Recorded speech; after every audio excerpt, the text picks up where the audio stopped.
எனது கூடலூர் சட்டமன்ற தொகுதியில் வேலை வாய்ப்பினை உருவாக்கி தருவதற்கான எந்த நிறுவனங்களும் இல்லை.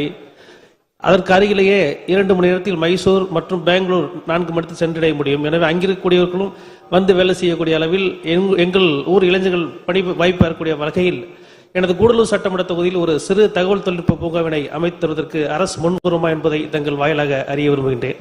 மாண்புமிகு அமைச்சர். பேரவைத்தலைவர்களே, இந்த கூட்டத்தொடரிலேயே இந்த அவையில் நான் என்னுடைய துறையில் இருக்கிற சிக்கல்களை கூறியிருக்கிறேன். நிதியும் மிகவும் குறைவாக ஒதுக்கப்படுகிறது. மற்ற மாநிலங்கள் போல் எல்லா தகவல் தொழில்நுட்ப பூங்காக்களும் எங்கள் துறையில் செயல்படுறதில்லை. ஒரு சின்ன பங்கு தான் இந்த எல்கோசஸ் மட்டும்தான் எங்கள் துறையில் செயல்படுது. பாக்கி டைடல், நியோ டைடல்லாம் தொழில்துறையில் செயல்பட்டு வருகிறது.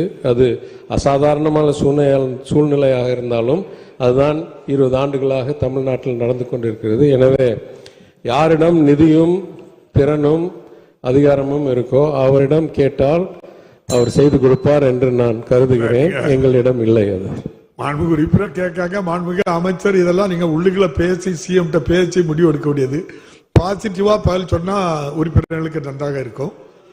நன்றி. மாண்புமிகு விநாயகன் 217 மாண்புமிகு உறுப்பினர் திரு மா செந்தில்குமார், மாண்புமிகு பள்ளிக்கல்வித்துறை அமைச்சர் அவர்கள். மாண்புமிகு பேரவைத் தலைவர்களே, முத்தமிழறிஞர் கலைஞர்களுடைய உயிர் நண்பரும்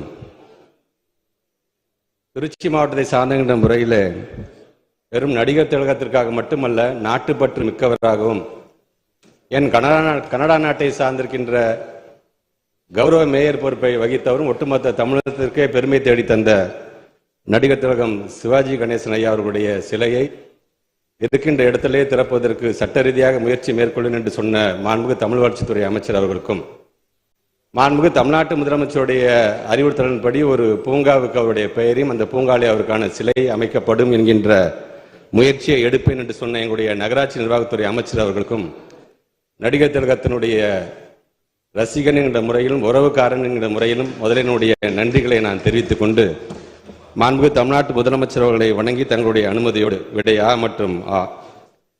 புதிய தேர்வு மையம் அமைக்க தேவையான நிபந்தனைகளை இப்பள்ளி தற்போது பூர்த்தி செய்யவில்லை. மேலும் இப்பள்ளிக்கு அருகில் 8 கிலோமீட்டர் தொலைவில் போதிய உட்கட்டமைப்பு வசதிகளுடன் கூடிய 3 தேர்வு மையங்கள் செயல்பட்டு வருவதால் இப்பள்ளிக்கு பொது தேர்வு மையம் அமைக்க வேண்டிய அவசியம் தற்போது எழவில்லை என்பதை தங்களின் வாயிலாக சட்டமன்ற உறுப்பினர்களுக்கு தெரிவித்துக் கொள்கிறேன். மாண்புமிகு உறுப்பினர் செந்தில்குமார்.